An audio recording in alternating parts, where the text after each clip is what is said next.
Welcome to अधिकारी study channel. जैसा कि आपको पता है, हमने एक सीरीज चला रखी है 10th क्लास के यूपी बोर्ड के मैथ्स की, जिसमें हमने सबसे पहले पहला चैप्टर लिया है रियल नंबर्स। इसकी सबसे पहली वीडियो है, उसमें हमने इसका बेसिक कॉन्सेप्ट क्लियर कराया है। सेकंड वीडियो में 1.1 से 1.3 तक की एक्सरसाइज कराई है। आज इसका थर्ड वीडियो ले रहे हैं, हम इसका 1.4 एक्सरसाइज कर रहे हैं। अगर आपने पहली वीडियो ना देखी हो तो प्लीज चैनल को सब्सक्राइब कर लें, उससे आपको सारी नोटिफिकेशन मिल जाएगी। ठीक है, तो स्टार्ट करते हैं। एक्सरसाइज हमारी है 1.4। फर्स्ट क्वेश्चन, इसने कहा है बिना लंबी विभाजन प्रक्रिया किए बताइए कि निम्नलिखित परिमेय संख्याओं के दशमलव प्रसार शांत है या अशांत है। हमारे पास क्वेश्चन है 13/3125। हमें बताना है कि इसका दशमलव प्रसार जो है शांत है या अशांत है, टर्मिनेटिंग है या नॉन टर्मिनेटिंग है। ध्यान रखना, टर्मिनेटिंग या नॉन टर्मिनेटिंग, यानी शांत है या अशांत है। ठीक है, क्लियर। लेकिन लंबी विभाजन नहीं करना है, यानी आपको डिवाइड नहीं करना है, तो तरीका बहुत आसान है, आप ध्यान से समझें। सबसे पहले हम इसका हर लेते हैं, हर डिनोमिनेटर।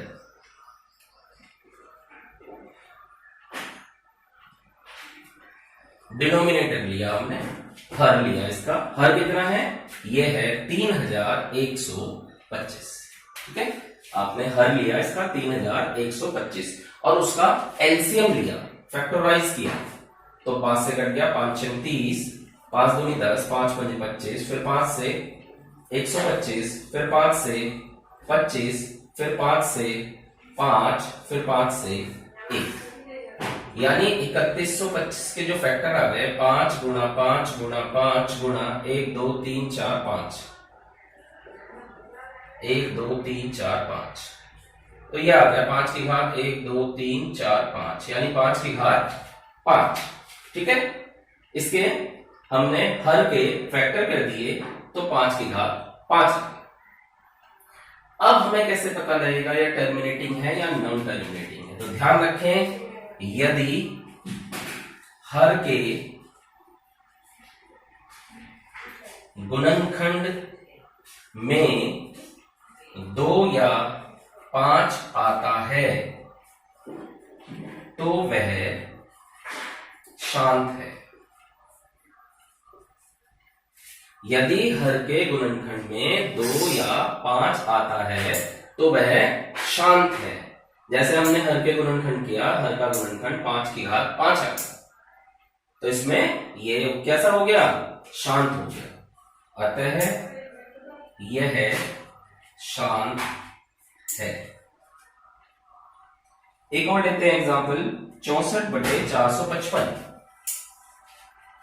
थर्ड पार्ट इसका 64/455।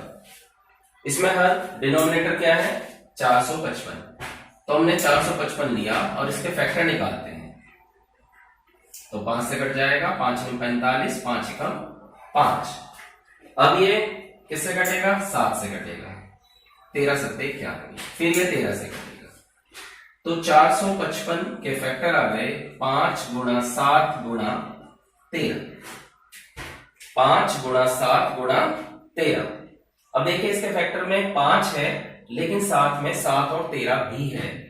हमने क्या रूल पढ़ा था कि या तो 5 हो या 2 हो या दोनों हो, इसके अलावा कोई और ना हो। तो इसमें अलावा कुछ और आ गए, तो लिखेंगे अतः यह अशांत दशमलव है, नॉन टर्मिनेटिंग। क्लियर होगी बात? ठीक है, एक और लेते हैं जो इससे थोड़ा सा चेंज है। 8th पार्ट इसका 6/15। अब नॉर्मली अगर हम 15 को देखें तो 15 में 5 गुणा 3 आता है। ठीक है, हम कह देंगे कि भाई 5 के साथ 3 आ गया तो ये क्या है, ये अशांत है। लेकिन ऐसा नहीं है। क्यों नहीं है? सबसे पहले आपको ये चेक करना है कि ये दोनों किसी एक संख्या से कटते तो नहीं है। तो देखो 6/15 है, ये 3 से कट जाएगा, 3 दूनी 6 और 3/15, यानी आपका आंसर जो आया ये आया 2/5। अब देखो हर क्या है, हर इसका 5 है, केवल 5। 5 का फैक्टर क्या करोगे, 5 कम 5 तो 5 ही आ गया। तो अतः यह है शांत है। क्लियर? उम्मीद है आपको शांत अशांत समझ में आ गया। नेक्स्ट क्वेश्चन पे चलते हैं, क्वेश्चन नंबर 2। क्वेश्चन नंबर 2 में इसने कहा है हमें कि ऊपर दिए गए यानी इन क्वेश्चनों में उन परिमेय संख्या के दशमलव प्रसार को लिखिए जो शांत है। जैसे हमने फर्स्ट पार्ट ही ले लिया 13/3125, हमें पता है ये शांत है। अब इसका दशमलव प्रसार करना है। दशमलव प्रसार का मतलब है आपको इससे 13 को भाग करना है, यानी आपको इस तरह से करना है। ठीक है, आप इस तरह से कर लेंगे, आपका आंसर आ जाएगा। लेकिन मैं कहता हूं आपको ऐसे नहीं करना है। आप कहेंगे क्यों नहीं करना है? क्योंकि इसमें जब हम भाग करते हैं तो गलती होने के चांसेस बहुत रहते हैं। ठीक है, तो इसका एक और इजी मेथड है। क्या है, सीखते हैं। अभी हमने इसके फैक्टर करे थे, गुणनखंड किए थे 3125 के, तो 5 की घात 5 आया था। ठीक है, इतना तो आपने देख लिया। पीछे से ही हमने डायरेक्ट लिख दिया कि भाई 5 की घात 5 आया था। 5 पंजे 25, पंजे 125, पंजे 625, पंजे 3125। अब आपको क्या काम करना है, ध्यान से देखिए। आपको क्या काम करना है, नीचे 5 कितने हैं, 5 बार। जितने 5 हैं उतने ही 2 से आपको ऊपर नीचे गुना करनी है। दोबारा बोल रहा हूं मैं, कितने 5 हैं, 5 बार 5 है, तो जितने बार 5 हो उतने बार 2 से आप ऊपर नीचे गुणा करेंगे। तो हमने 2 की घात 5 से ऊपर नीचे गुणा कर दिया। अब ये आ गया हमारा 13 गुणा 2 की घात 5। ऊपर करना केवल आपको 2 दूनी 4 दूनी 8 दूनी 16 दूनी 32। नीचे बिल्कुल नहीं करना है। नीचे आपको क्या करना है, 5 दूनी 10 करना है और 10 की घात 5 लिखना है। बड़े ध्यान से समझें क्या करा मैंने, जितने 5 नीचे हैं उतने ही 2 से आपने ऊपर नीचे गुणा कर दी। और जब 2 से आपने ऊपर नीचे गुणा कर दी, फिर क्या करा आपने, फिर आपने 13 लिखा, 2 की घात 5 को 32 लिख दिया। नीचे क्या करना है, 5 दूनी 10 और 10 की घात 5। अब आपको ऊपर केवल गुणा करनी है। 13 दूनी 26 का 6 का हासिल लगा 2, 13 तिया 39 और 2 41 बटे 10 कितनी बार है, यानी कि 10 की घात 5, तो उतनी जीरो लगा 1 2 3 4 5। ठीक है, बस अब हमें पता है कि जब भी 10 की घात कोई डिजिट से हम भाग करते हैं तो जितने जीरो उतने के बाद पॉइंट, 5 के बाद पॉइंट लगना है। 6 1 4 2 जीरो अपनी तरह से बढ़ाकर ये लगा, ये आपका आंसर। ठीक है, भाग से बहुत आसान है ये। अगर आप भाग वाला मेथड लगाएंगे तो गलती भी हो सकती है और गलत भी हो सकता है। ठीक है, तो गलती करेंगे, कैलकुलेशन में गलती हो जाएगी, आंसर गलत आ जाएगा। करना क्या, 13/3125 पहले नीचे वाले के फैक्टर कर लिए। 5 बार है, 2 की घात 5 से ऊपर नीचे गुणा कर दी। ऊपर आपको गुणा पूरी करनी है, नीचे केवल 10 बनाना है और उसमें जीरो लगा देनी है और बस उसके बाद पॉइंट कर देना। ठीक है, उम्मीद है आपको समझ में आ गया होगा। आप इसे करें।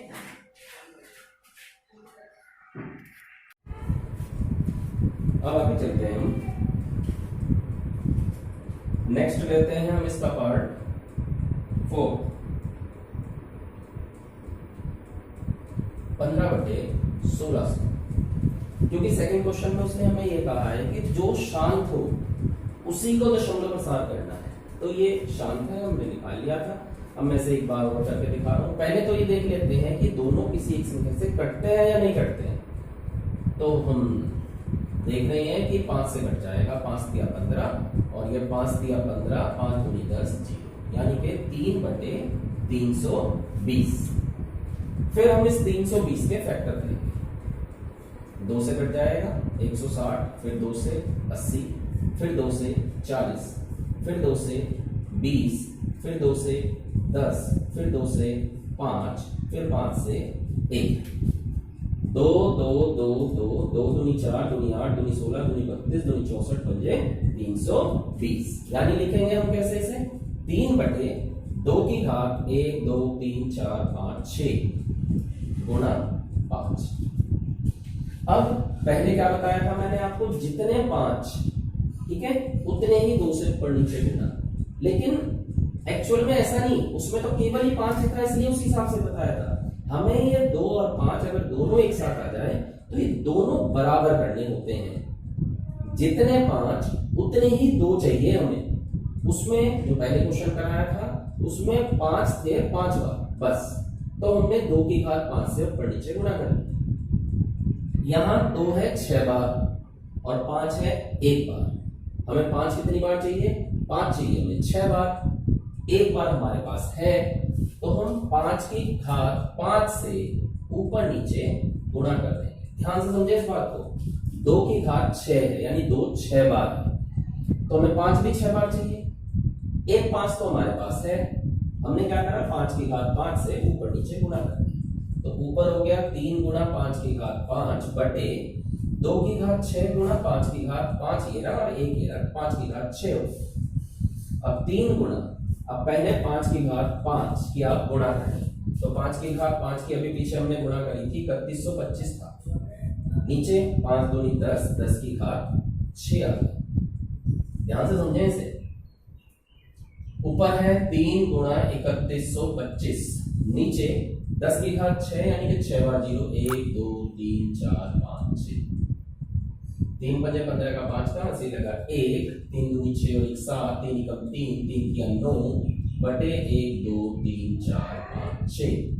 अब आपको 6 के बाद पॉइंट लगाना है, तो आपने लिख दिया 5, फिर 7, फिर 3, फिर 9, फिर 0, फिर 0, ये 6 के बाद।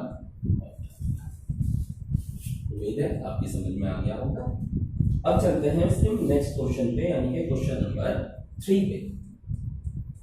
इसने कहा है कि कुछ वास्तविक संख्याओं के दशमलव प्रसार नीचे दिए गए हैं, प्रत्येक स्थिति के लिए निर्धारित कीजिए कि संख्या परिमेय है या नहीं है, और यदि यह परिमेय है तो उसे p बटा q के रूप में ही है या q के गुणनखंडों के रूप में आप क्या कह सकते हैं। तो जैसे फर्स्ट है 43.1 2 3 4 5 6 7 8 9, 43.1 2 3 4 5 6 7 8 9। अब इसको समझ लें, देखो ये पॉइंट में है लेकिन ये डिजिट पूरी पूरी दी हुई है, और मैंने आपको सबसे पहले वाले इसके पार्ट में बताया था कि दशमलव के बाद निकालने के बाद अगर संख्या पूरा पूरा कट जाए यानी आगे की तरफ ना हो तो ये परिमेय संख्या होती है। इसको हम कैसे लिख सकते हैं, इसको लिख सकते हैं 4 3 1 2 3 4 5 6 7 8 9 और नीचे दशमलव के नीचे 1 और उसके बाद 1 2 3 4 5 6 7 8 9 जी 1 2 3 4 5 6 7 8 9, यानी 4 3 1 2 3 4 5 6 7 8 9 बटे ऐसे लिखेंगे 2 की घात 9 गुना 5 की घात 9। तो ये कैसा हो गया, ये आपका परिमेय संख्या हो, परिमेय संख्या है जिसे p बटा q के रूप में लिख सकते हैं, और q is not equal to 0। ठीक है, इसका सेकंड लेते हैं। सेकंड में इसने हमें कहा है 0.120 1200 0.120 1200 फिर 12000 फिर 1240 डैश डैश डैश। देखिए इसमें संख्या लगातार बढ़ रही है। ठीक है, अब परिमेय के रूप में तो हम इसे कह नहीं सकते क्योंकि डिजिट जो है वो क्या हो रहा है, रिपीट नहीं हो रही है। परिमेय मैंने आपको 2 कंडीशन बताई थी, एक शांत एक अशांत। शांत में तो ये पूरा पूरा कट जाता है, अशांत में पूरा पूरा नहीं कटता लेकिन आवृत्ति रिपीट होती है। इसमें रिपीट भी नहीं हो रही है, तो ये हो गया आपका अपरिमेय संख्या। कौन सी संख्या हो गई, अपरिमेय संख्या। ठीक है, और थर्ड जो है थर्ड आपका क्या दिया हुआ है 43.123456789 और इसके ऊपर बार लगा हुआ, तो यानी कि ये रिपीट हो रही है, तो इसे कहेंगे हम अशांत आवर्ती।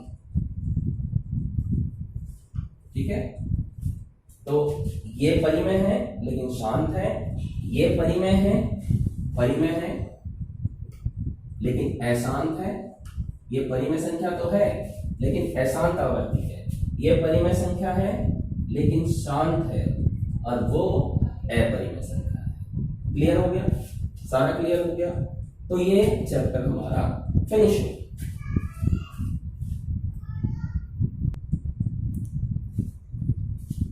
इसके बाद 1.3 में एक क्वेश्चन है कि सिद्ध करो कि √7 एक अपरिमेय संख्या है। मैंने इसका एक मेथड आपको पहले बता दिया था, इसका एक और मेथड है वो अब इसमें बता रहा हूं इस वीडियो में। इससे पहले वीडियो में इसका एक मेथड बता दिया। तो जब भी अपरिमेय पूछता है आप सबसे पहले उल्टा लेके चले, माना √7 एक परिमेय संख्या है। ठीक है, मान लिया हमने √7 एक परिमेय संख्या है, तो √7 को हम फिर P/Q के रूप में लिख सकते हैं, जहां Q 0 के बराबर नहीं है तथा P व Q का एक समान गुणनखंड नहीं। परिमेय संख्या की मैंने आपको डेफिनेशन क्या बताई थी, परिमेय संख्या वे संख्या होती है जिन्हें P/Q के रूप में लिख सकते हैं जहां पर Q 0 नहीं होता और P व Q का एक समान गुणनखंड नहीं होना चाहिए, ये दोनों सहभाज्य नहीं होनी चाहिए, किसी भी एक संख्या से नहीं कटने चाहिए। तो फिर हमने क्या करा, इसको समीकरण नंबर 1 माना। ठीक है, अब दोनों ओर का वर्ग करने पर तो ये हो गया 7 बराबर P² / Q², इसकी इधर गुणा कर दी तो P² बराबर 7Q²। ठीक है, इसकी इधर गुणा हो गई तो P² बराबर 7Q²। तो यहाँ पे आते हैं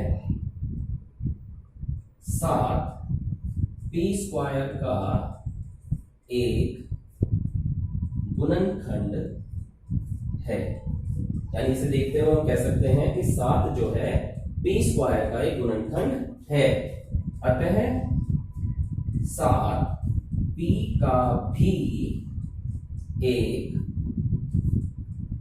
गुणनखंड होगा।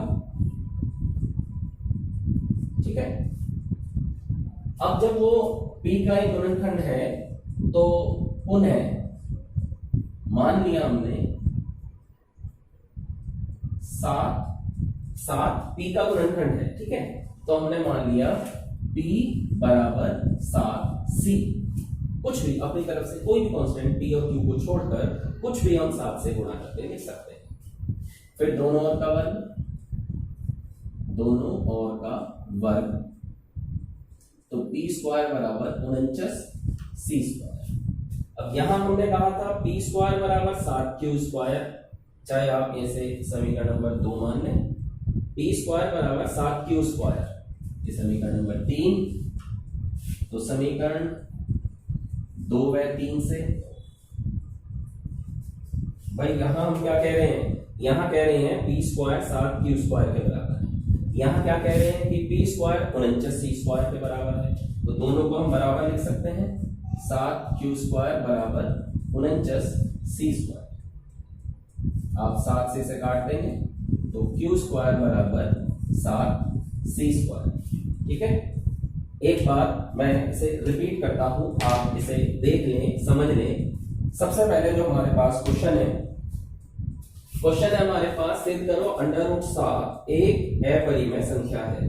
हमें सिद्ध करना है √7 एक अपरिमेय संख्या है। ठीक है, हम इसका उल्टा मान के चलेंगे कि माना √7 एक परिमेय संख्या है, और परिमेय संख्या की जो कंडीशन है कि √7 बराबर p बटा q, जहां पर q 0 के बराबर नहीं होगा, p व q एक समान गुणनखंड नहीं रखते हैं, हमने इसे समीकरण नंबर 1 मान लिया। दोनों ओर का वर्ग कर दिया, ये हो गया p² बराबर 7q², समीकरण नंबर 2। अतः 7 जो है वो p² का गुणनखंड है, तो 7p का भी गुणनखंड होगा। इस बात को हमने लिखा, तो p बराबर 7c, दोनों ओर का फिर वर्ग किया, दोनों को बराबर रखा, तो q² बराबर 7c²। तो यहाँ पे क्या लिखेंगे, अतः 7q² का एक गुणनखंड है, तो 7q का भी एक गुणनखंड होगा।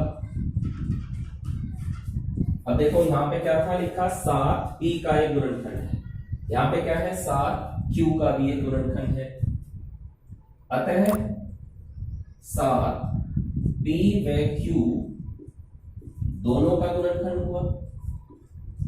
गुणनखंड हुआ, जो कि